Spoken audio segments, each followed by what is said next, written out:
al desarrollo educativo, a la calidad del aprendizaje en el territorio.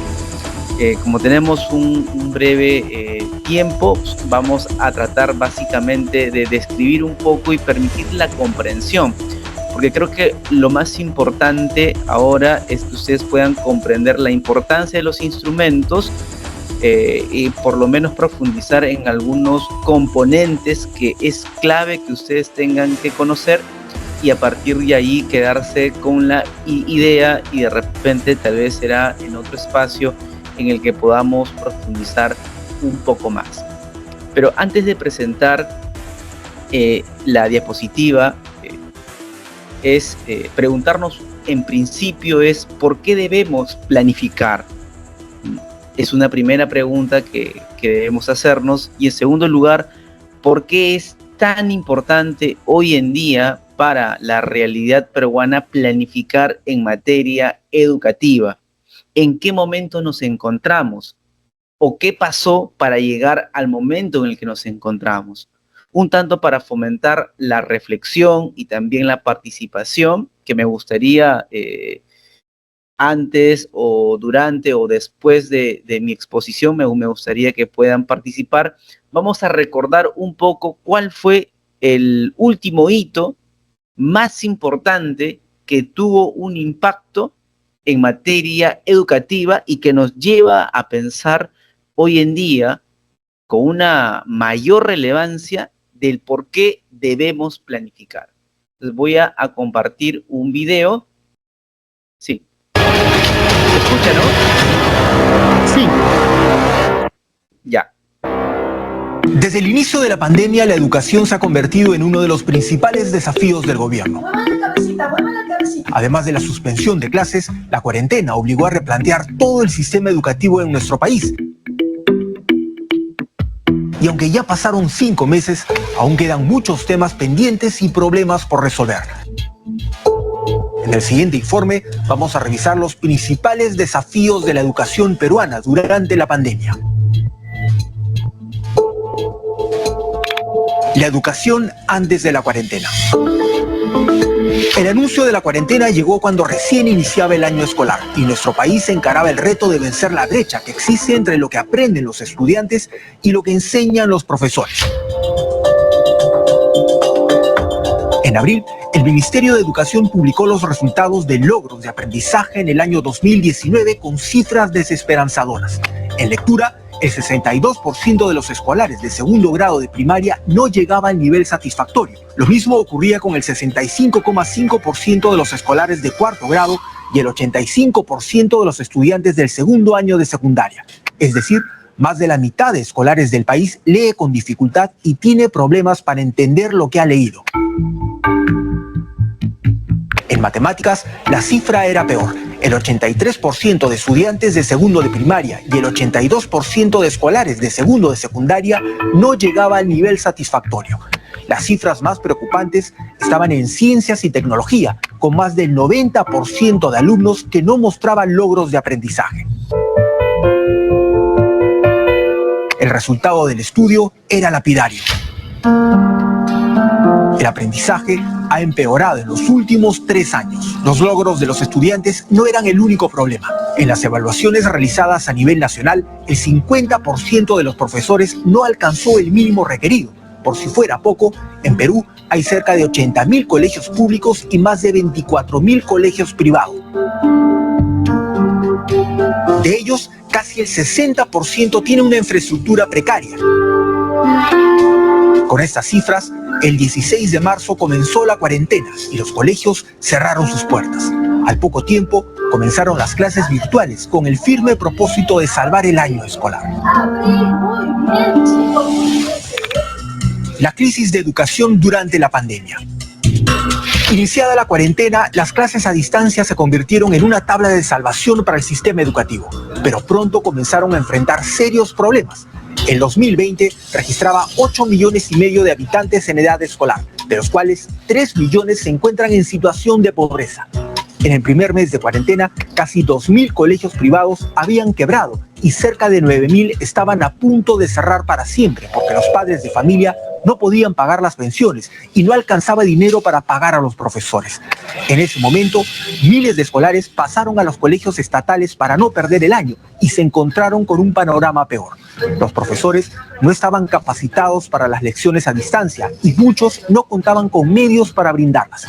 Aún así, las clases se han llevado a cabo sorteando todo tipo de dificultades y el gobierno ya anunció la distribución de 1 millón de tablets a partir de octubre y desde julio. Más de 50.000 docentes vienen siendo capacitados para usarlas. Pero hay que recordar que en nuestro país apenas el 66% de los escolares vive en zonas urbanas, pero no todos tienen acceso a electricidad o internet, lo cual hace casi imposible que reciban clases en celulares, laptops, radio o televisión. Imaginen el proceso de educación para el 34% de escolares que viven en zonas rurales de todo el país, donde es mucho más difícil tener internet. Además, en este momento, los escolares peruanos desarrollan clases y tareas en casa con el apoyo de sus padres o un familiar. Trabajo complicado si consideramos que casi 8 millones de jóvenes y adultos no han terminado el colegio y son precisamente ellos los que en muchos casos deben ayudar a los estudiantes con tareas que no entienden. A la fecha, se estima que al menos el 30% de los estudiantes ya abandonó el colegio. Muy bien. Lo que hemos visto entonces ha sido un poco para recordar lo que sucedía en aquellos tiempos de pandemia y que de alguna manera impactó, reforzó la crisis educativa que el día de hoy tenemos. Esto ha sido un poquito para refrescar la memoria de cuando iniciaba la pandemia. No obstante, queda preguntarse justamente qué tanto de estas tendencias, qué tanto de estos problemas todavía persisten o se han agravado. Una nota a pie de página del video que acabamos de ver es que veíamos que el tema de logros de aprendizaje relacionados a la ciencia y tecnología ha sido, pues, o era hasta el día, o es hasta el día de hoy, tal vez uno de los más bajos, ¿no? Hay bajos logros de aprendizaje, muy bajos. ¿Esto qué implica? Implica que en plena cuarta revolución industrial que se vive en el mundo, todavía la inserción de las tecnologías de comunicación, todavía las tecnologías insertadas en la educación no están teniendo un impacto positivo para el desarrollo de los estudiantes. Y en nuestro país de repente el aprendizaje sobre esto todavía es más bajo. Ahora, si consideramos que en el 2019 salió una política, la Política Nacional de Transformación de Gobierno y Transformación Digital, hay una data muy preocupante. La data muy preocupante es que por lo menos más de 16 millones de peruanos prepandemia, ojo, no sabían ni siquiera ingresar a buscar información por internet.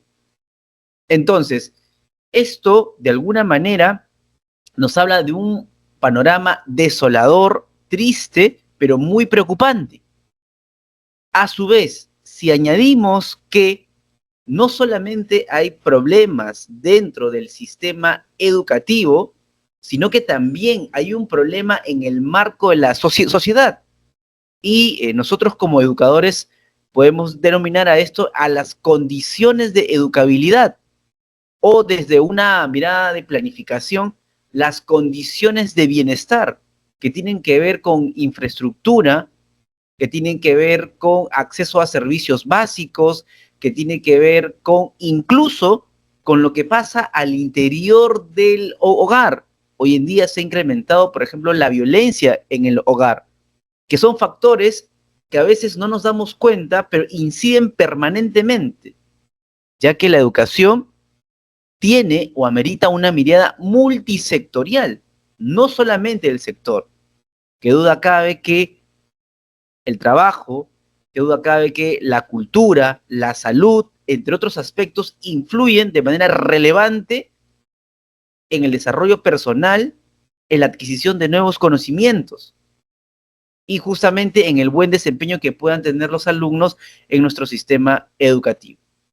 Todo eso nos da una mirada de qué estamos haciendo el día de hoy. ¿Es importante la planificación?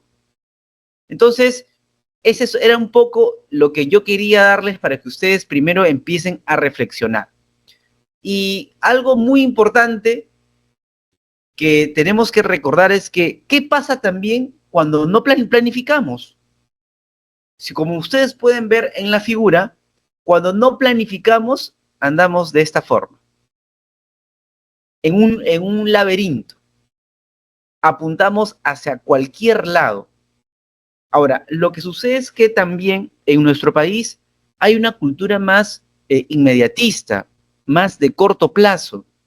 Probablemente esto sea porque los problemas se han recrudecido, se han complejizado y de alguna forma el día a día hace que los ciudadanos, nosotros como personas, tratemos de tener respuestas muy rápidas.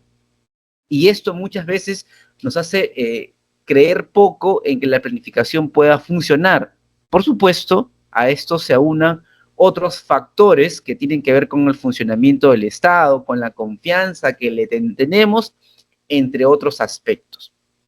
Pero andar sin una planificación estratégica implica andar en un laberinto, implica gastar recursos de forma inadecuada o incluso implica duplicar funciones que otras entidades ya hacen. Y además implica tener medidas que solamente son paliativas, que no resuelven problemas públicos. Entonces, ¿qué es la planificación? La planificación justamente tiene que ver con un proceso que va a implicar establecer objetivos, cambios, resultados en el corto, mediano y largo plazo. Pero esto tiene que ver con primero un conocimiento de la realidad, un conocimiento de los problemas públicos y para saber cómo priorizamos. Recordemos que en la administración pública, cuando identificamos un problema público, debemos entender que el problema en sí o los problemas en sí no se solucionan en el corto, incluso en el mediano plazo. Lleva probablemente más tiempo. Una acción estatal incide, ayuda a reducirla, a menguarla, pero hace falta otras condiciones para que los problemas públicos se puedan resolver. Por ejemplo, la pobreza es un problema multicausal muy complejo que año tras año tenemos varias políticas, varias acciones estatales y no se reduce del todo. Por el contrario, por ejemplo, la última encuesta, el último estudio que ha sacado el Instituto Nacional de Estadística e Informática, nos habla de que se ha incrementado. Y tal vez tengan que ver otras cuestiones y otros factores que han incidido en ello. Pero planificar justamente implica saber qué está pasando, pero realmente qué está pasando. Luego de ello, planificar también implica a dónde queremos llegar, porque si no sabemos a dónde queremos llegar, no vamos a poder establecer el camino correcto. Miren, hoy en día, cuando se construyen políticas, planes, programas y proyectos, hoy en día se tiene que hacer prospectiva. ¿Y qué significa hacer prospectiva? Significa ya tener una mirada hacia el futuro, analizando las tendencias, riesgos y oportunidades que al final son como corrientes que en determinados sectores, por ejemplo, en el educativo, tenemos que saber ello. ¿Para qué? Para saber qué aprovechamos y en cuál debemos tener mucho cuidado. Si bien en el tema educativo, por ejemplo, ya para el 2019, tal vez había algunos esfuerzos de insertar las tecnologías de información y comunicación, no realmente representaba un gran avance. Por eso es que al final, cuando golpea la pandemia, nos derrumba. No obstante, si hubiéramos tenido en cuenta esta tendencia que a nivel mundial ya está encima hace mucho tiempo, probablemente el golpe de la pandemia no hubiera sido tan catastrófico como lo fue. Por otro lado, planificar también implica priorizar, optimizar los recursos. En el Estado, las acciones tienen un costo y los recursos en el Estado son limitados, limitados en infraestructura, limitados en personal, limitados en presupuesto. Entonces, debemos saber utilizar de manera estratégica los recursos que se tienen. Y para eso justamente está la planificación. Ahora, cuando planificamos, también hacemos sinergias. Y las sinergias implica generar procesos de articulación intergubernamental y procesos que van a permitir justamente articular otros servicios que tal vez en el nivel en el que nos encontremos de gobierno o de la entidad, que no tengamos de repente la capacidad para hacerlo, pero sí hay otras entidades que sí pueden hacerlo. En conclusión, planificar implica construir resultados a largo plazo, avisorando escenarios futuros de cómo nos queremos ver, pero haciendo un uso optimizado de los recursos que se tienen y fomentando procesos de articulación, para que no pase esto que aquí estamos viviendo. Yo, cuando hablo en clases sobre procesos de articulación, sobre políticas públicas y demás, siempre pongo un ejemplo, y creo que está el micro abierto, de repente alguien quiere participar, voy a terminar esto y dejo participar. Siempre pongo este ejemplo que me parece que es claro. Por mi labor, siempre estoy viajando constantemente El mantenimiento al de la interior del laptop. país, en fin. Sí, perdón. Buenas noches, ¿hay una participación ahí? Sí, no, fue un micrófono abierto, doctor, ya lo controlé. Ok, perfecto. Disculpas. Perfecto. Entonces, yo comentaba esto. Por mi trabajo siempre estoy viajando. Y en ese sentido, por ejemplo, he visto en algún lugar, a veces, que los alcaldes tienen mucha buena voluntad, ¿no? Un caso específico, en un territorio determinado, vi que un alcalde había puesto módulos para consulta psicológica. Era algo nuevo, ¿no? Había puesto unos 5 o 7 módulos y a la población le pareció muy bueno, ¿no? Decía de alguna manera, hay una preocupación por la parte psicológica, creemos que está bien, esto no se había hecho antes, y eso de alguna manera tuvo alguna percepción positiva de la población, lo cual podría parecer que estuvo bien. El ciudadano, evidentemente, mira desde lo que recibe rápidamente y de alguna manera tiene la opinión sobre ello. Pero como gestor público, una de las primeras preguntas que me hice es, esta acción que está materializada a través de estos módulos, ¿a qué responde? ¿Cuál es el problema público que el alcalde y sus funcionarios han identificado para poner estos módulos? 1. 2. ¿Cuánto gasto se está invirtiendo en estos módulos y a partir de ahí, qué causa del problema intentan solucionar? 3. ¿Esta medida que están implementando es sostenible? ¿Se está articulando con otros servicios que tiene el Estado peruano? Al final, yo llegué a conocer justamente el accionar de esta medida y por decirlo menos vi que estaba cargada de mucha voluntad, pero no respondía a una planificación. No sabíamos en realidad qué tipo de problemas psicológicos se estaba dando en la población de ese territorio, pero con tan solo parecer muy bueno, se percibía como, está bien. Pero al final, esta medida, que probablemente no iba a estar los 4 años del alcalde, tal vez 2, tal vez 1, o si hubiera estado los 4, al final se va este alcalde y la medida desaparece. Y al final estas medidas se convierten en medidas paliativas. y al final no solucionan nada, porque no hay una planificación detrás, no hay una programación, no se sabe qué estamos atacando. Y esto es algo lógico. ¿Qué soluciones planteo yo si al final en principio no he identificado problemas públicos? ¿Qué estoy solucionando? Nada. Y al final, estas propuestas, estas medidas, terminan convirtiéndose básicamente en paliativos, terminan convirtiéndose de repente en medidas muy populares, probablemente, pero sin ningún impacto, sin ningún resultado, probablemente. Entonces, esto pasa cuando no planificamos.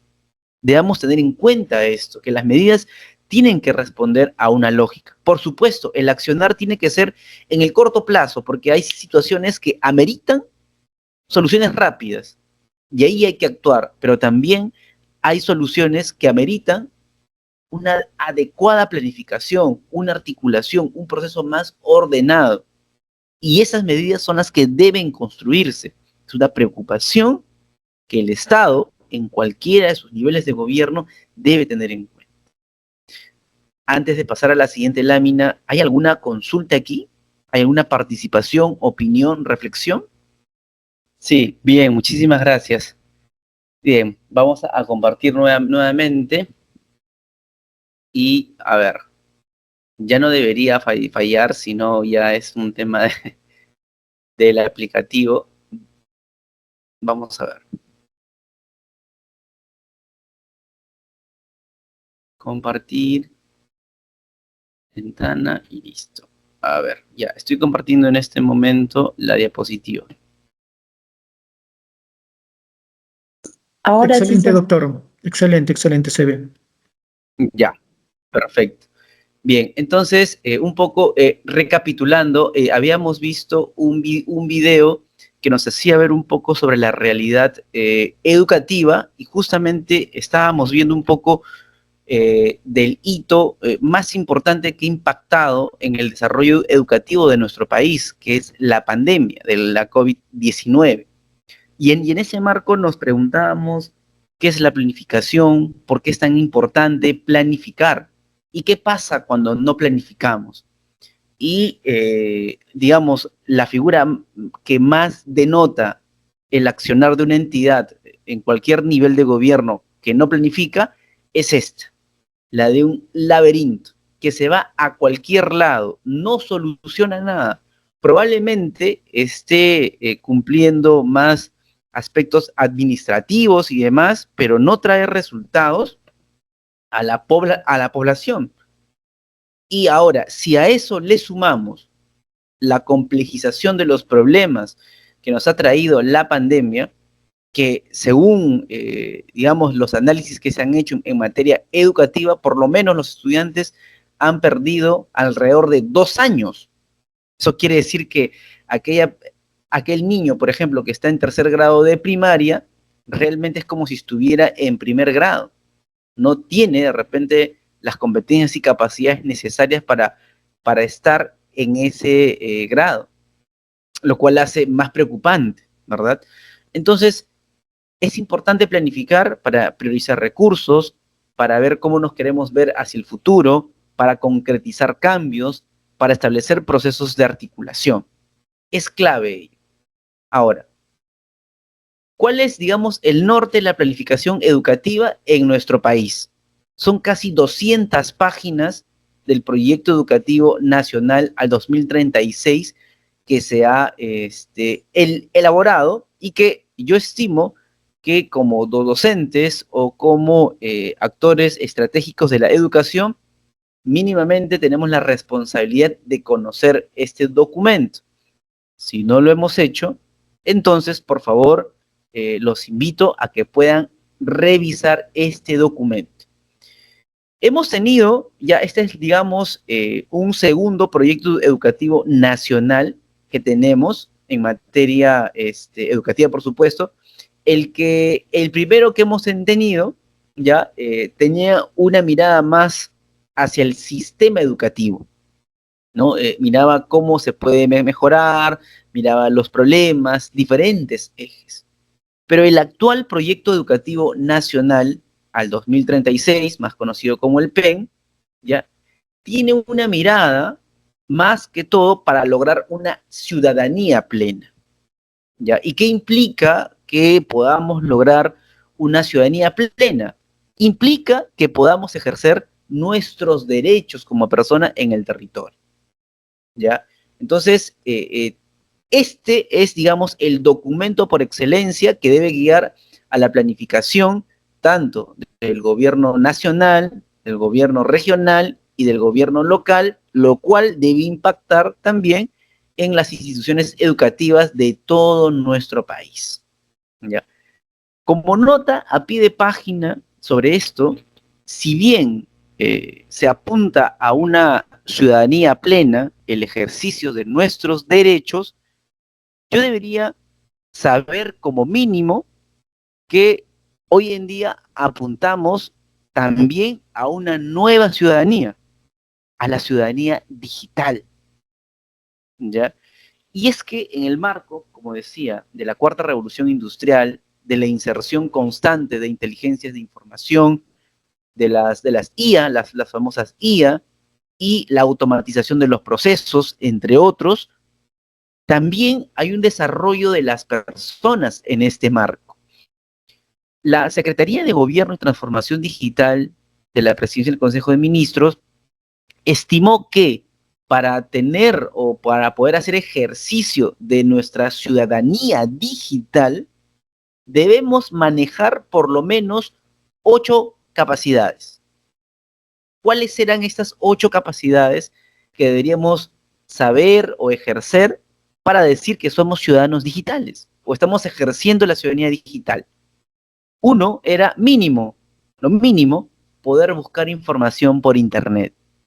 Daniel, eso es fácil, me pueden decir, pero hay espacios más especializados, de repente, a los que no llegamos, pero mínimamente saber buscar información por Internet. Entretenernos por Internet, comprar, vender, realizar operaciones bancarias, ¿no? Entre otros aspectos, comunicarnos, por ejemplo, ¿ya?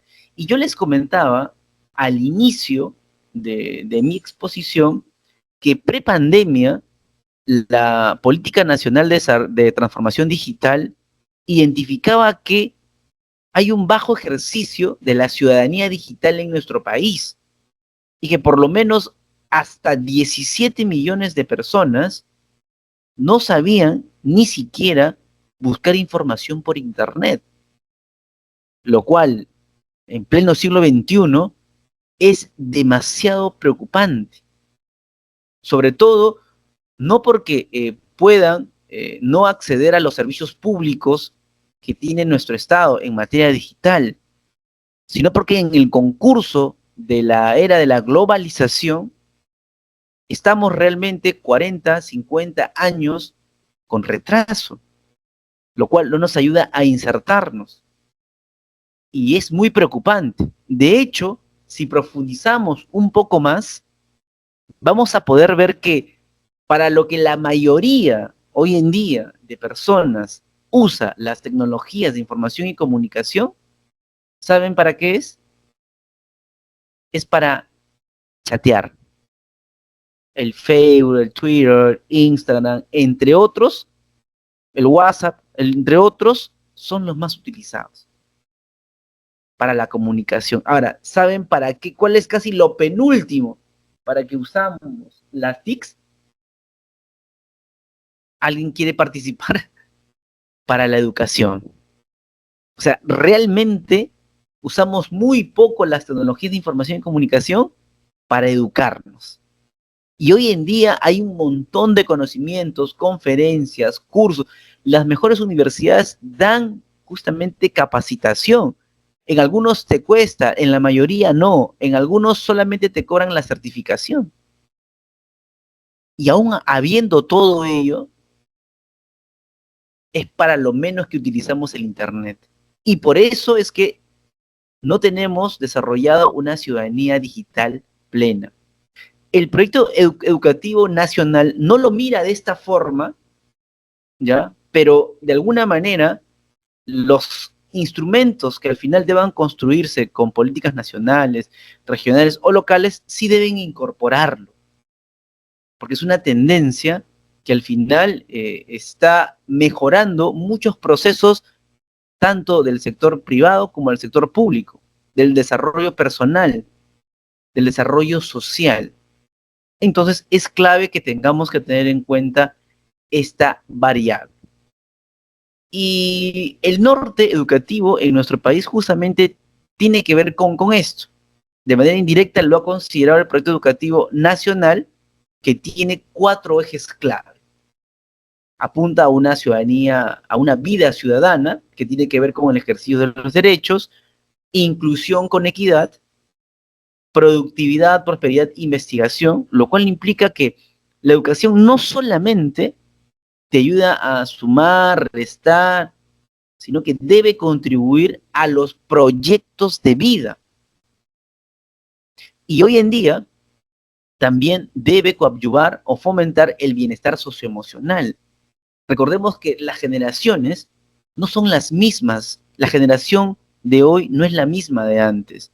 Y esta generación que inserta un conjunto de personas con diferentes competencias, capacidades, con diferentes visiones, también conlleva a una mirada distinta de sus necesidades, a una mirada distinta de las valoraciones que tienen, de la interrelación personal, que en la sociedad se da, pero que también se da en el colegio.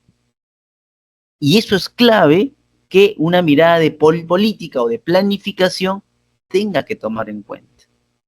Entonces, cuando hablemos hoy en día del norte de la planificación estratégica educativa en nuestro país, miremos este documento clave. Seguramente ya lo han revisado, pero para aquellos que no lo han revisado, son casi 200 páginas que los invito a leer. Ahora, ¿es el único instrumento? No es el único instrumento. Hay otros instrumentos hoy en día que se tienen en el marco del sistema de planificación estratégica de nuestro país, que deben coadyuvar justamente también a mejorar la educación en nuestro país. Recordemos que mirar la educación significa tener una mirada multisectorial. Como lo decía al inicio, no solamente tiene que ver con que el Ministerio de Educación o las entidades con, digamos, con responsabilidad funcional clara sobre este aspecto tengan que hacerlo. Esto implica una mirada multisectorial. ¿Ustedes saben qué pasa desde los 0 hasta los 5 años en un niño que no tiene un adecuado desarrollo cerebral? Básicamente está limitado para toda su vida. Entonces tiene que haber una preocupación con la alimentación. El tema de la anemia, la desnutrición crónica infantil, realmente hace mucho daño al desarrollo infantil temprano. Realmente. O por ejemplo, en el caso de los jóvenes, que hoy en día ha aumentado un fenómeno que se llama los nini. No trabajan, no estudian. Entonces, hay algunas problemáticas que tienen que ser abordadas desde lo laboral, desde lo cultural, desde la salud, desde otros aspectos, porque al final está relacionado con el tema educativo. Entonces, es clave que siempre abramos un poco nuestra mente y miremos. Y por eso es que, aparte del PEN al 36, tenemos otros instrumentos. Por ejemplo, tenemos las políticas de Estado. Tenemos también el Plan Estratégico de Desarrollo Nacional. Tenemos una política o políticas nacionales para el ámbito rural, para el técnico productivo. Y en el nivel regional también, y eso lo vamos a profundizar un poquito más, tenemos también otros instrumentos que también hoy en día se vienen construyendo.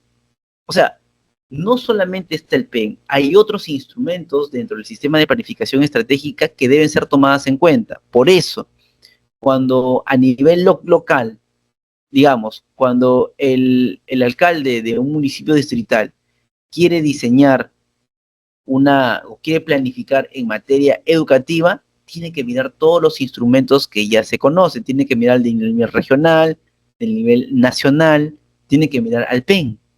Igual, el regional tiene que mirar al nivel nacional, tiene que mirar también al PEN. ¿Para qué? Para articular esfuerzos. Yo voy a centrarme ahora en el proyecto educativo regional y el proyecto educativo local. ¿Sí?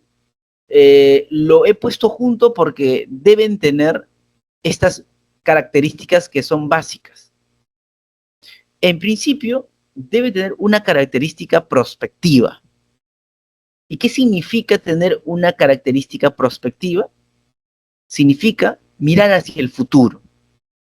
Significa saber hacia dónde queremos llegar con escenarios reales, concretos y alcanzables y medibles. Pero hoy en día la planificación estratégica recién está incorporando esta parte prospectiva. Generalmente siempre hemos pensado que se avanza sabiendo solo del pasado. No sé si ustedes han escuchado esta frase que dice, para que no repitas los errores de antes, conoce tu historia. Que está bien, pero no debe ser la única forma de avanzar.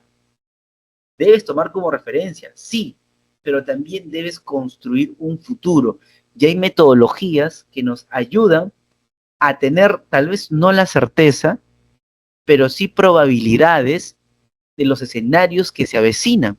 ¿Cómo queremos vernos al 2050? ¿Cómo queremos vernos al 2020? ¿Cuánto va a aumentar la población en el 2050? ¿Qué va a aumentar? Por ejemplo, si el CEPLAN ha hecho una prospectiva, ¿ya?, sobre el incremento de la población, y al 2050 ha visto que la población adulta mayor es la que se incrementa enormemente. Y si alguien dice, pero Daniel, ¿y eso de qué nos sirve? Eso nos sirve como un gran insumo, porque yo voy a saber, solamente para examinar esta variable, yo voy a saber que los servicios prioritarios que va a necesitar nuestro país van a tener que ver con servicios de salud, seguridad social. Por lo tanto, las políticas van a tener que inclinarse fuertemente en ese aspecto. Tengo que mejorar la cobertura, tengo que mejorar la calidad, el presupuesto, a los actores, la infraestructura, el personal médico, entre otros aspectos. Pero eso yo lo sé si hago prospectiva. Si no lo hago, justamente voy a mantener los errores y no voy a prevenir. Pero hacer prospectiva nos ayuda justamente también a prevenir. Otra característica que hoy en día tiene el proyecto educativo regional y local es que es estratégico. ¿Y esto qué implica? Primero, estimar el problema público con sus causas. ¿Qué problema es? Y luego establecer decisiones estratégicas en el marco de los problemas. No puedo establecer decisiones o soluciones si no tengo identificado los problemas. Como nota a pie de página sobre este aspecto, hemos tenido dos generaciones de proyectos educativos regionales, ¿ya? Esto se inicia aproximadamente en 2004, 2006 en adelante, y luego hay otra vez una actualización en 2011, 12 o 13. Y así ha habido mucha heterogeneidad. Pero se adolece una metodología. No hay una metodología hoy en día para elaborar proyectos educativos regionales y proyectos educativos locales. Sabemos que los proyectos educativos regionales y locales son como las políticas públicas a nivel regional y local que guían o deben guiar el desarrollo educativo. O sea, es el instrumento más importante a nivel territorial, son los famosos PER y los famosos PEL. Muchos no lo conocen. Muchos conocen que se ha elaborado y que al final no se implementa. O muchos gobiernos regionales todavía no lo han diseñado. O muchos gobiernos regionales y o locales lo han diseñado y no lo están implementando. Es un documento que se elaboró, se hizo talleres participativos y ahí quedó. Entonces, ¿eso qué implica? Volvemos a la diapositiva inicial, que estamos avanzando de esta forma, de manera desordenada. Bien. Entonces, debemos tener una mirada estratégica. Ser estratégico implica estimar problemas públicos, saber qué problema es y a partir de ahí construir decisiones para saber usar los recursos limitados que se tienen para solucionar los problemas y así llegar hacia el futuro deseado, a ese futuro que yo he imaginado.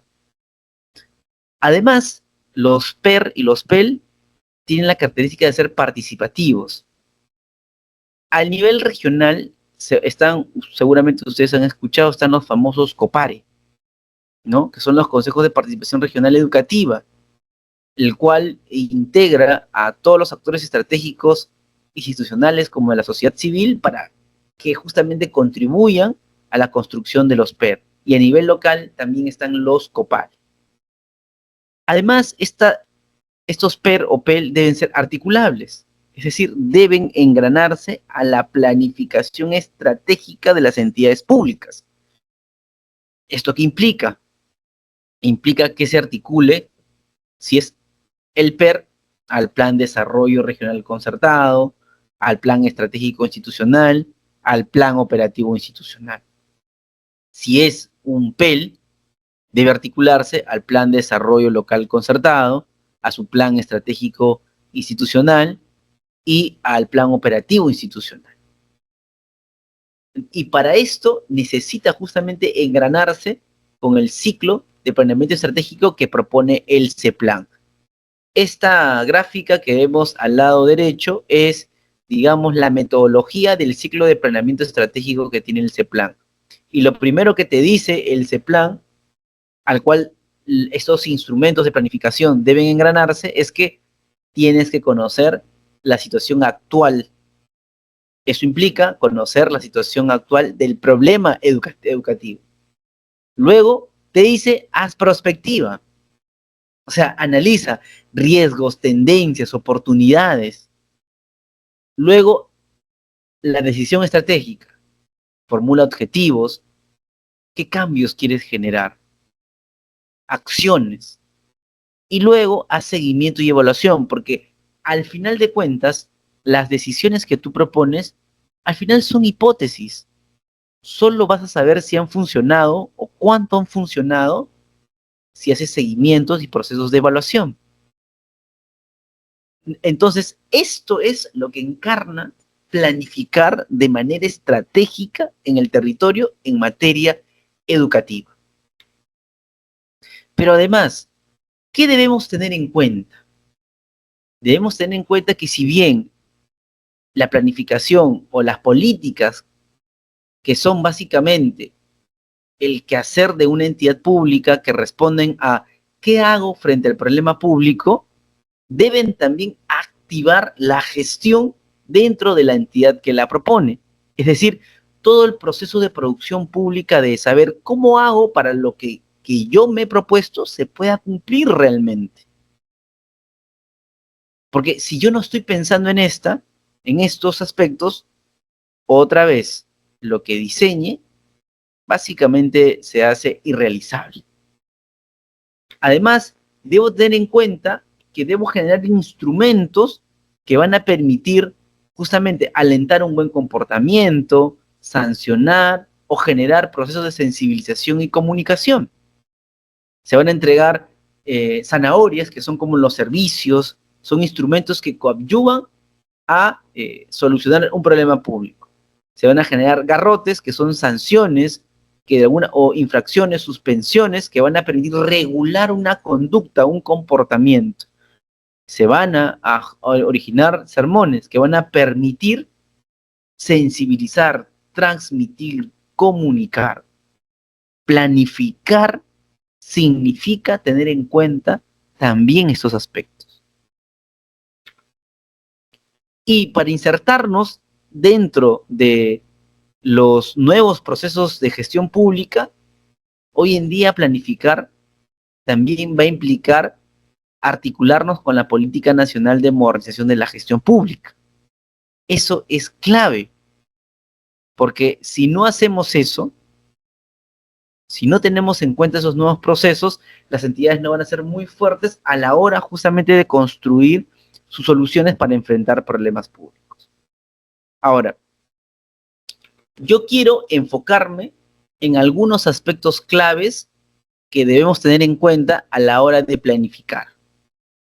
Sí, yo quiero enfocarme en algunos aspectos. Tal vez el tiempo no nos permita abordar. No sé, maestro, ¿cuánto tiempo tenemos para poder seguir? Buenas noches. Ya cumplimos con la hora, pero 15 minutos más si es que la sala lo permite. Ya, voy a cerrar brevemente y decir que para planificar, para estimar soluciones al corto o mediano plazo, debemos tener en cuenta los problemas públicos, que básicamente es lo que afecta a la población, a la ciudadanía. Para eso tenemos diversos problemas públicos, problemas de resultado, que es lo que afecta directamente. Tenemos problemas de productos, que es básicamente lo que afecta a lo que se entrega a la ciudadanía, en este caso a la población escolar, ¿no? Y tenemos problemas que están relacionados a lo que pasa al interior de una institución educativa, al interior de una UGEL, al interior de un gobierno regional, por ejemplo, que no permite justamente que podamos ofrecer lo mejor a la ciudadanía. Pero a la vez debemos identificar brechas. Y las brechas justamente es esa representación numérica de la complejización que ha tenido el problema público. Aquí yo brevemente les voy a ayudar a obtener, a saber cómo se saca una brecha, porque hoy en día hablamos tanto de brecha que a veces no se entiende qué es. Una brecha justamente es la representación numérica de la complejización de un problema público. Miren, aquí he puesto dos ejemplos. Vamos a ir por el ejemplo de bajos logros de aprendizaje. Cuando uno ya identifica el problema público, digamos, le pone el nombre a la bestia del problema, tiene que identificar su indicador, ¿ya? Y a partir de ahí, ¿cuál es el estado actual del indicador? Para estimar una brecha, la brecha se halla de la siguiente forma. Es el valor deseado, el valor óptimo de un indicador menos el valor encontrado. Se hace la resta y el resultado es la brecha. Veamos con el ejemplito. Aquí sencillo, si ustedes comprenden eso, van a poder comprender cualquier ejemplito dentro de cualquier aspecto, no solamente educativo. Veamos. Aquí tenemos bajos logros de aprendizaje. Ese es el problema que hemos encontrado. Pero ¿cómo sabemos que es bajos logros de aprendizaje? ¿Cuál sería el indicador que me dice que estamos bajos? ¿Por qué no estamos altos? Para saber necesitamos un indicador, que es una unidad de medida que nos permite justamente saber cómo va el problema. Y un indicador sería aquí la tasa de comprensión lectora en alumnos de segundo grado de primaria, por ejemplo. Entonces, si el indicador tasa de comprensión lectora sube, aumenta, entonces el problema disminuye, ¿verdad? Claro, los bajos logros disminuyen. Si la tasa de comprensión lectora en alumnos eh, baja, entonces el problema bajos logros aumenta. Ahora, para el 2017, los bajos logros de aprendizaje estuvieron en un 21%. Ese es el valor observado. Pero el valor óptimo de ese indicador es menos o es más. Sería el 100%, ¿no? Porque yo espero que la tasa de comprensión ideal sea que todos comprendan. Entonces, el valor deseado sería el 100%. Entonces, para estimar la brecha, hago la resta. 100 menos 21, me quedan 79. Entonces, la brecha de bajos logros de aprendizaje es el 79% de la población educativa. Cuando planificamos, debemos estimar esto. Entonces, así vamos a saber que las soluciones que construimos van a reducir este 79%, van a reducir este problema. Pero como les puse el ejemplo del alcalde que implementó módulos psicológicos, no tenía ni siquiera esto claro. Y entonces, ¿qué ibas a solucionar? ¿Qué brecha ibas a reducir? ¿En cuánto tiempo? Entonces es clave, ¿no? Ahora, ¿qué buscamos con estas políticas, con este planeamiento? Buscamos el bienestar de las personas. Un bienestar general que nos ayude a crecer en calidad de vida, en condiciones materiales que sean sostenibles en el tiempo. Pero para eso también las entidades públicas tienen que ser fuertes. Es decir, miren, hoy en día nuestro país ha avanzado bastante en materia de planificación, de construcción de planes, programas y proyectos. Estamos diseñando, ya tenemos para lo que teníamos antes, hoy en día tenemos bastante, pero el problema ya no está en diseñarlo, el problema ahora está en la implementación, que no se cumple. Y muchas veces no se cumple, ¿saben por qué? Porque una entidad pública no tiene el personal adecuado, no tiene los recursos presupuestales necesarios, mínimamente no tiene la infraestructura tecnológica, no la, entonces, ¿cómo va a poder implementar, planificar y hacerlo cumplir si no tiene nada de eso? Es muy poco probable que se cumpla. Por eso que cuando hacemos planificación estratégica también debemos saber cómo mejoramos la capacidad estatal. Es clave para avanzar hacia el futuro. Y para elaborar justamente políticas, planes, programas y proyectos, debemos tener en cuenta un enfoque muy grande. Y acá va la importancia de, cuando ustedes construyan, tienen que tener en cuenta también lo que pasa fuera de nuestro territorio, porque va a impactar. Por ejemplo, vamos a poner un ejemplo sencillo. 2017 en adelante, el Perú tuvo una tendencia que se incrementó a nivel nacional, una tendencia social. ¿Cuál fue? Por ejemplo, fue el proceso migratorio de ciudadanos venezolanos que, digamos, entraron a nuestro país. ¿Cómo afecta eso? No, Daniel, eso no afecta. ¿Seguros que no afecta? Uno, la afectación es que al entrar más personas va a haber una mayor interrelación y como todo ser humano también se van a enfermar de gripe, se van a enfermar de diferentes cosas por examinar el aspecto de salud, ¿no? ¿Eso qué va a demandar? Si hay mayor personas, va a demandar mayores servicios públicos o privados en materia de salud. ¿Y eso qué implica? Mayor inversión, mayor personal, mayor infraestructura, mayor contratación de trabajo. Entonces, si yo soy del Ministerio de Salud, ¿debo o no considerar las tendencias? Claro que sí. Ahora, en el aspecto educativo, ¿impacta o no impacta? También, porque estas personas vienen con sus hijos, hijos que van a querer estudiar. Y entonces también van a cambiar la dinámica, no solamente del servicio educativo al interior, sino también la interrelación, la convivencia que hay al interior de cada institución educativa. Entonces tengo que saber cuando planifico, cuando hago políticas, planes, programas y proyectos, esas tendencias.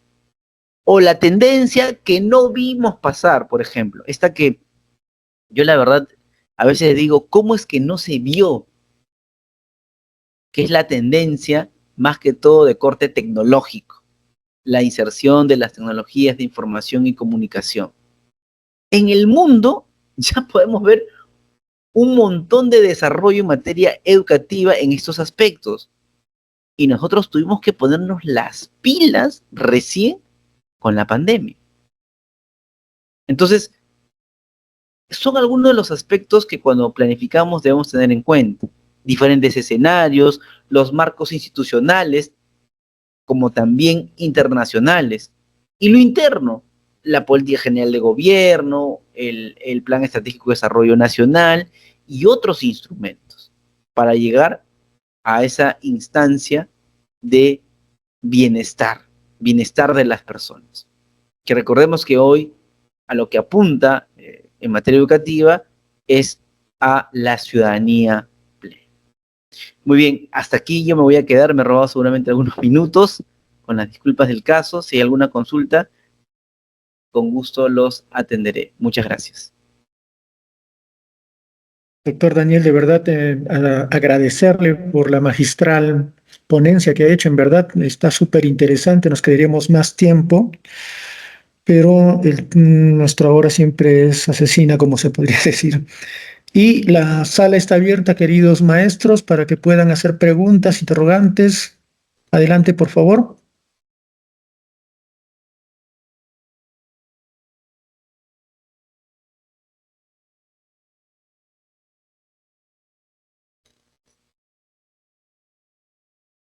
Doctor, ¿actualmente se está previendo todo esto realizarlo dentro de las políticas estatales o es una propuesta?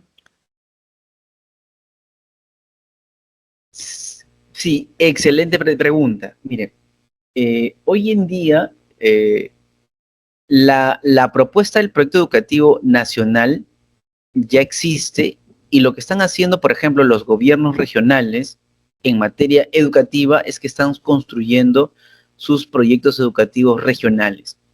Sabemos que los proyectos educativos regionales son aquellos instrumentos que guían el desarrollo educativo y que debe impactar en el trabajo de las UGELs, que debe impactar en el trabajo también ya de los colegios, que debe impactar en el trabajo de los institutos, de las universidades. O sea, hay una cadena que se está generando, pero que todavía falta fortalecer, porque mucho de lo que se construye no se implementa. Entonces, más que propuestas, ya son realidades, pero hay un problema, es que no se están implementando. Ese es el grave problema, porque no sentimos que la planificación o la construcción de políticas no se da, y el ciudadano justamente no lo siente por eso. Sí, Stephanie, buenas noches. Antes está Humberto y luego Stephanie. Disculpen. Perfecto, perfecto, sí, por favor. Humberto. Gracias una vez más con el saludo de la noche. Sí, pues como se estaba atendiendo, visualizando el tema, por ejemplo, del CEPLAN, sí se está aplicando a nivel nacional, partiendo desde las municipalidades distritales, obviamente las provinciales, los gobiernos regionales, sino que acá vayamos a las políticas de gobierno en el sentido de que los profesionales o los servidores públicos, funcionarios públicos, no están teniendo la cierta capacitación. Y obviamente ese es un tema muy, muy importante, ¿no? Para lo que se toca este tema para el desarrollo político nacional. Y obviamente el otro tema es que la parte presupuestal no es mínima, es mínima. Eso es lo que me consta y eso es lo que puedo aportar. Eso sería mi intervención. Muchas gracias.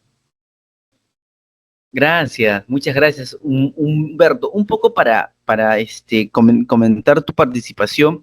Sí, es verdad, ¿no? Hoy en día los gobiernos locales, los gobiernos regionales vienen haciendo esfuerzos, pero de hecho quiero puntualizar y reforzar un poco, ¿no? Por ejemplo, los gobiernos municipales, ya, las alcaldías, las municipalidades distritales, en el marco de sus competencias y funciones, tienen la posibilidad de elaborar políticas locales.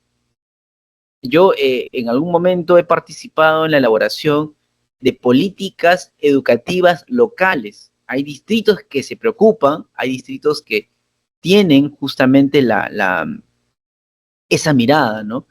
Y creo que debería ser una práctica que los alcaldes deberían tomar en cuenta, porque tener un servicio que está bien en materia, o promover la educación está bien, pero cuando construyes un instrumento más grande como una política local, tienes un norte. Y eso es lo que deberían de hacer en el nivel local. En el nivel regional, están los PER, ¿no? Y esto debe aunarse a otras políticas de desarrollo social.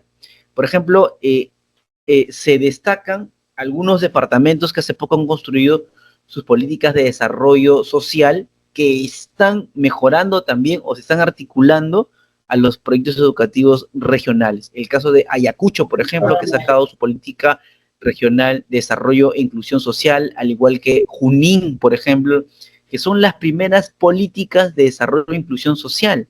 ¿Y por qué es importante para la educación? Porque están mirando las condiciones de educabilidad, que es un tema clave que a veces no nos damos cuenta, porque el sistema educativo es muy fuerte. O sea, lo que se les pide a los estudiantes, se les pide bastante. Pero ¿cómo le pedimos a un estudiante que aprenda todo lo que tiene que aprender? Aunque el sistema educativo tiene sus deficiencias, ¿ya? Pero ¿cómo le pedimos si el niño viene sin comer, viene caminando media hora y cuando llega ya llega cansado, le da sueño, ya no puede atender como antes, viene con problemas psicológicos porque hay violencia en el hogar? O le mandamos tarea y cuando llega no puede hacerlo porque no tiene luz, no tiene cómo conectarse a un internet, no tiene quien le apoye en casa. Son condiciones de educabilidad que no nos estamos dando cuenta. O sí lo sabemos, pero no estamos accionando. Ok, Stephanie. Muy buenas noches con cada uno de los participantes de esta reunión. Muy buenas noches, maestro Daniel. Bueno, mi participación era para, bueno, ya lo ha dicho usted, yo soy docente de lo que vienen a hacer en educación inicial. Actualmente estoy laborando aquí en Luján, Surcubamba, ¿no? De Huancavelica. Y bueno, usted ha hablado de muchos factores que en realidad sería muy, muy importante, por ejemplo, partiendo desde el desconocimiento de muchos docentes, ¿no? Hasta el mío propio, ya que recientemente también estoy trabajando para el Estado, como se podría decir, como docente nombrada. Y pues es tan a veces indignante que desde los gobiernos locales, como vendría a ser acá, bueno, desde los gobiernos municipales, se dé a la espalda a los docentes en cuanto tal vez quieren hacer algo al ver, ¿no? Al diagnosticar diversos problemas, como usted ha mencionado, lo que es la desnutrición infantil, lo que viene a ser tal vez los problemas de conectividad de internet, lo que vendría a ser los problemas incluso de lo que viene a ser el Jaliwarma que nosotros tenemos, ¿no? Aquí actualmente se da, como es una rural 2 con característica rural 2 viene el desayuno y almuerzo, pero qué tan efectivo es estos alimentos que nos mandan, ¿no? Que nos manda lo que viene a ser el programa Jaliwarma. Hace poco tuvimos una conferencia en Huancavelica sobre un proyecto que está implementando desde la DRE, Huancavelica, lo que viene a ser los proyectos de investigación en aula, netamente en el nivel de educación inicial, en la cual pues se podría decir que vienen implantando sin tal vez primero diagnosticar las diversas situaciones en las cuales pues, se pediría que se abarque, ¿no? Lamentablemente no hay contextos, no hay materiales con las cuales todo lo que se implementa se pueda dar de una buena manera o de la manera más adecuada, debido a que si vemos en las instituciones la rural es uno, ¿no? Cómo es las infraestructuras, cómo es la manera que un docente tiene que llegar a esos lugares. Por ejemplo, hace muy poco hubo un derrumbe acá por la carretera y los docentes no llegaron, muchos, ¿no? Entonces, ver todos estos aspectos implica, pues, como usted mismo ha mencionado, realizar una verdadera política educativa, partiendo desde el interés de los gobiernos, ¿no? Desde los más pequeños, municipales, locales, regionales, para que así también los docentes puedan tomar conciencia que no se está trabajando enseñamos, termina inicial, termina primaria y chao, ¿no? Sino que creo que estamos todos apuntando hacia que se cumplan los objetivos tanto del PER y del PEN, ¿no?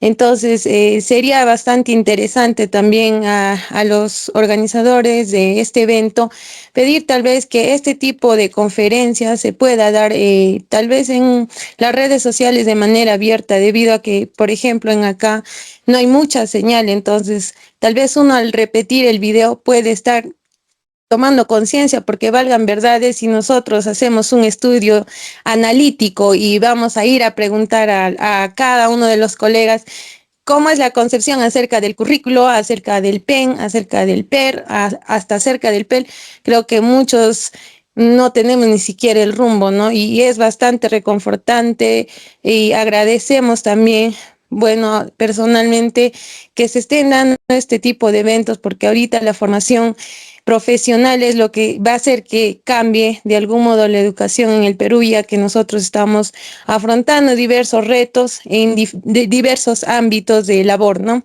Eso sería, y agradecida y excelente exposición. Muchas gracias. Muchísimas gracias, Stephanie.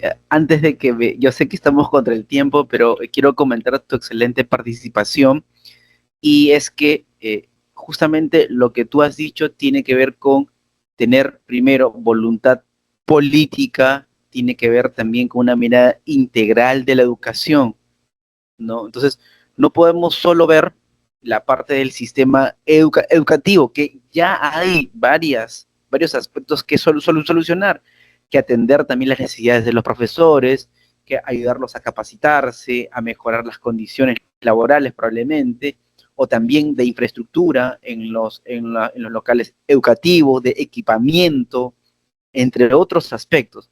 Pero también, justamente, yo estoy resaltando bastante en las condiciones de educabilidad y, en todo caso, las condiciones del ambiente donde está el alumno mismo. Porque eso es lo que al final está también, de alguna manera, dificultando el acceso educativo, su permanencia, su progreso y los resultados que se esperan o se han estimado en cuanto a capacidades. Eso es lo que está afectando. Ahora, si lo vemos a nivel nacional, aquí en Lima,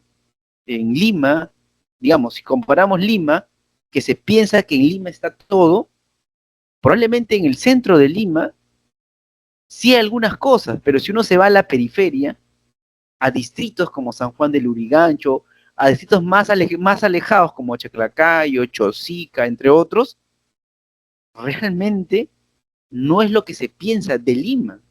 Ahora, si esos distritos que están cercanos al centro, ¿no? Digamos, están así, no quiero imaginar cómo está al interior del país, donde de alguna manera la literatura académica califica que por lo menos hay departamentos que están por lo menos 30, 40 años con retraso en temas de infraestructura, acceso a servicios públicos, y ni qué decir de la tecnología. O sea, hoy ya hablamos de una ciudadanía digital, y uno se pregunta, ¿y con esos departamentos podremos hablar de ciudadanía digital?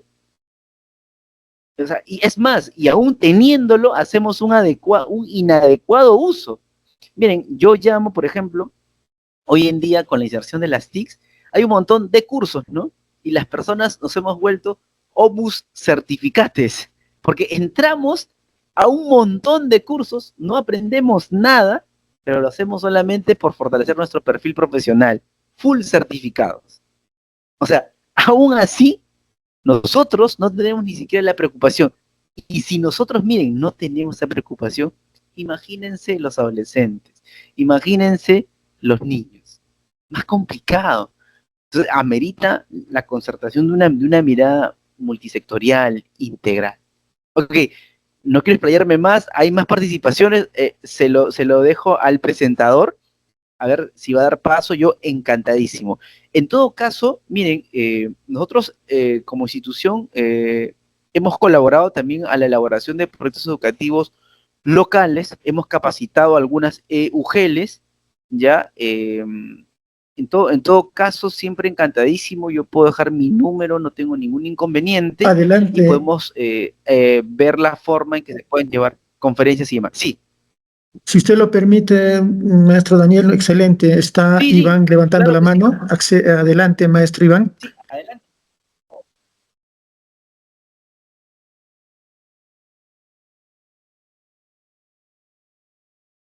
Adelante, maestro Iván.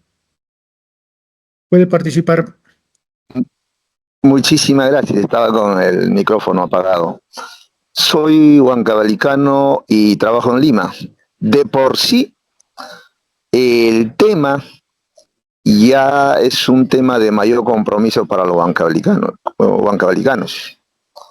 De por sí es un mérito mayor para los organizadores que hacen posible este evento. Y estamos tocando probablemente uno de los temas o aspectos más críticos de la educación en el Perú, que es los niveles educativos de nuestro querido departamento, en el cual ocupamos los últimos lugares en los niveles de aprendizaje de las materias básicas de matemática y lenguaje. Bueno, esto es el aspecto epidérmico, a pesar de, no es todo el problema educativo ancabalicano. Probablemente su dimensión sea mayor.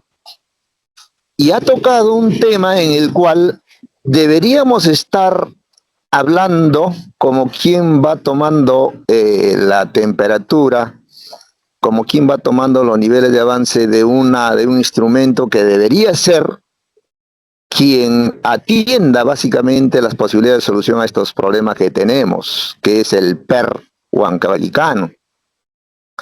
Y entonces ya lo dijo usted, que no se estaría aplicando o implementando esta valiosa herramienta, haciendo inútil el factor de la planificación, que es el único recurso que nos debería llevar a resolver los problemas por etapas y de a pocos.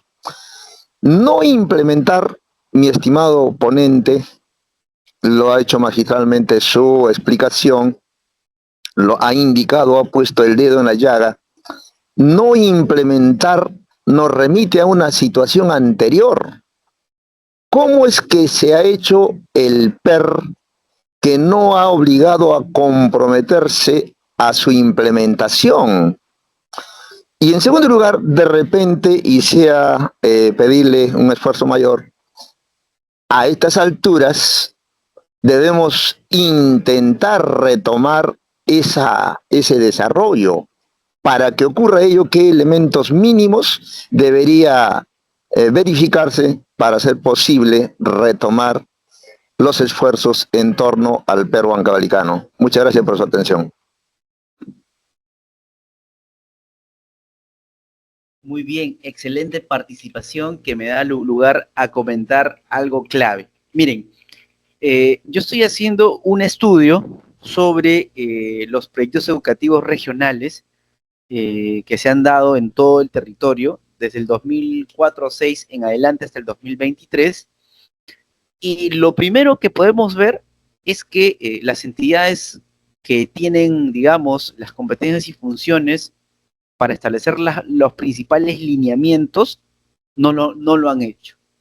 O sea, lo que quiero decir es que no hay una metodología para elaborar proyectos educativos regionales. Ahí hay un primer gran problema. En segundo lugar, los gobiernos regionales, ante esta ausencia, por ejemplo, metodológica, han elaborado como pueden. Han recibido la asistencia técnica de ONGs, asociaciones civiles, y hay un esfuerzo por construir.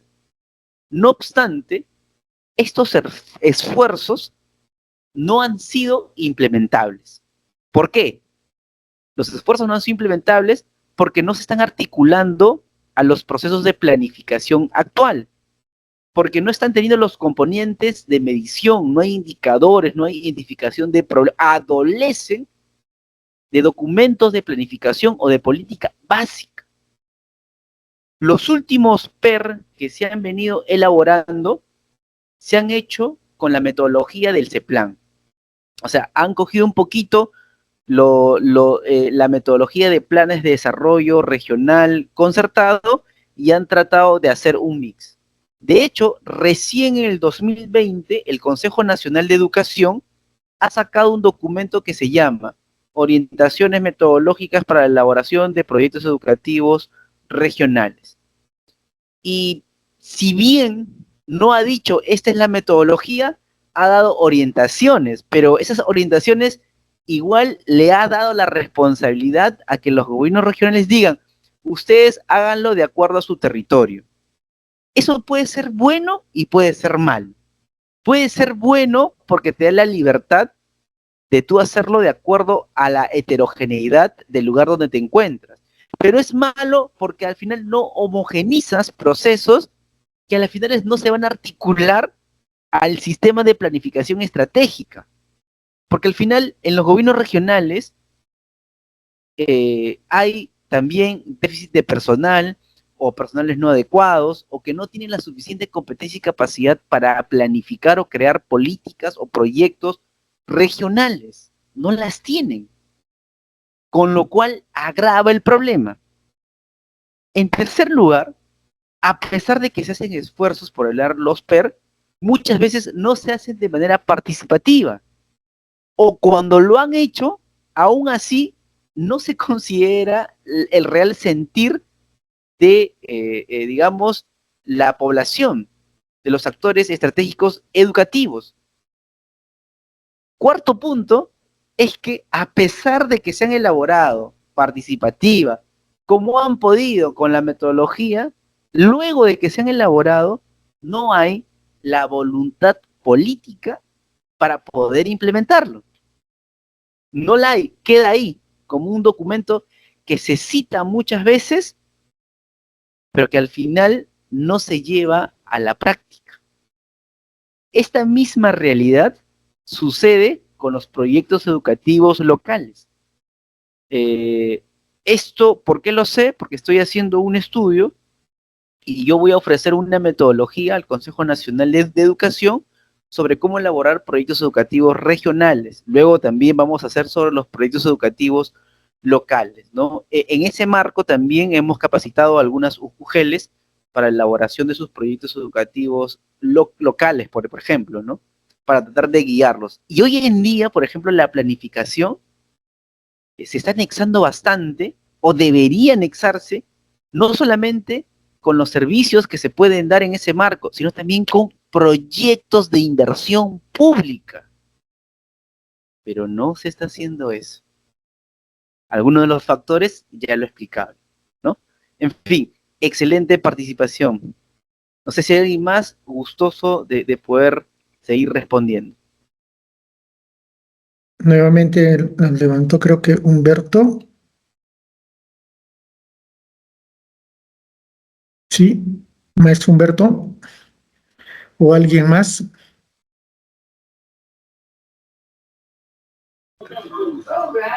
Si me permite, ¿me escucha? Sí, adelante.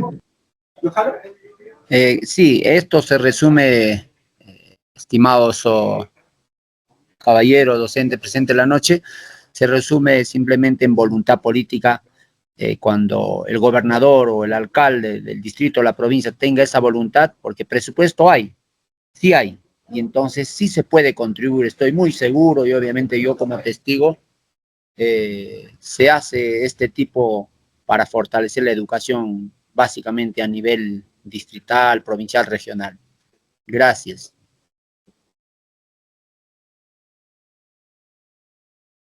Excelente participación. Quiero comentar algo al respecto. Efectivamente, Humberto, presupuesto hay. De hecho, en los últimos 5 años aproximadamente, los gobiernos regionales y locales han incrementado su presupuesto por lo menos hasta en un 10 o 15%.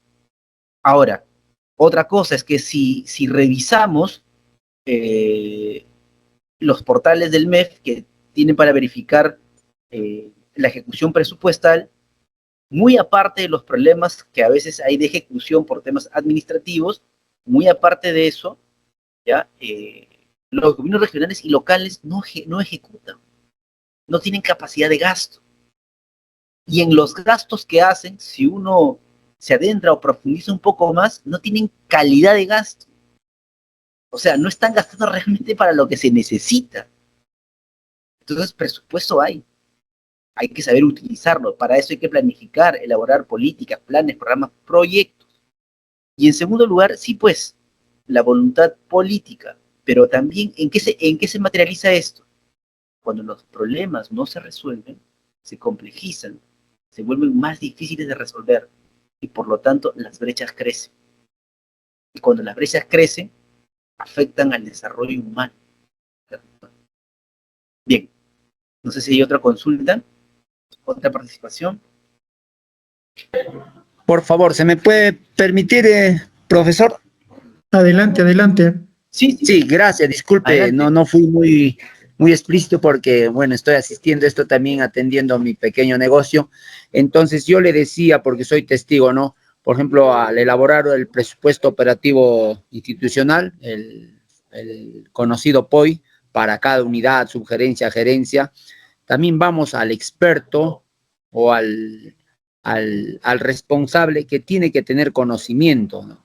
Porque les vuelvo a reiterar, presupuesto existe, sino que esto ya es voluntad política del titular del pliego, ¿no? Y lo otro, el conocedor, digamos, de la sugerencia, de educación, cultura y deporte, porque esto parece mentira, no puede haber excusas, porque yo estoy muy convencido que desde los municipios sí se puede fortalecer el tema de la educación. Por ejemplo, un ejemplo básico, por ejemplo, del tema de las vacacionales.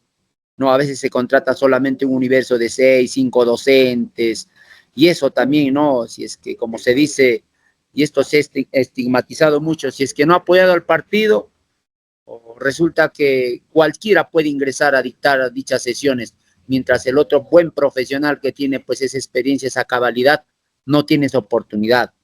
Pero bueno, entonces en síntesis hay presupuesto, y esto le vuelvo a mencionar también, quienes dirigen en dichas áreas son los responsables y tienen ese enfoque realmente pues para ver este tema de la educación. Y bueno, eso sería mi participación. Muchísimas gracias y de verdad felicitar a los que se preocupan y también felicitar a todos los que han participado, están presentes. Mire, y yo me voy con un poco apenado, a veces es gratuito, no los interesa, imagínense, somos más de 10.000 docentes, estoy muy seguro a nivel regional, ¿no? Entonces, felicitarlos a todos los que están aquí, hacen el esfuerzo. Por eso yo digo, no, cuando es gratis, igual no quieren. Cuando se les cobra para para un evento como lo están organizando, tampoco quieren. Algunos quieren superarse, algunos no quieren superarse, otros quieren conocer, algunos queremos no aprender, o bueno, es un todo, pero esto totalmente pues nos corresponde en principio como docentes, porque estamos ligados a lo que es a la educación de nuestra región. Muchísimas gracias a todos los organizadores y a todos los presentes.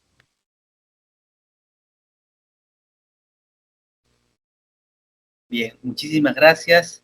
Si no hubiera otra participación, yo igual también estoy encantado. Agradezco realmente la participación, la preocupación y yo siempre expedito para poder colaborar en lo que se pueda.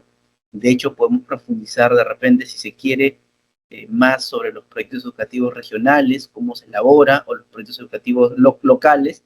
Es una metodología que se está proponiendo, que estoy proponiendo yo, que está más relacionada a una forma de articularse, a realmente volverse realidad, u otros temas que tienen que ver también con políticas educativas. Yo encantadísimo de participar, agradezco realmente a la organización, espero que sigan cultivando este tipo de eventos porque nos hace mucho bien.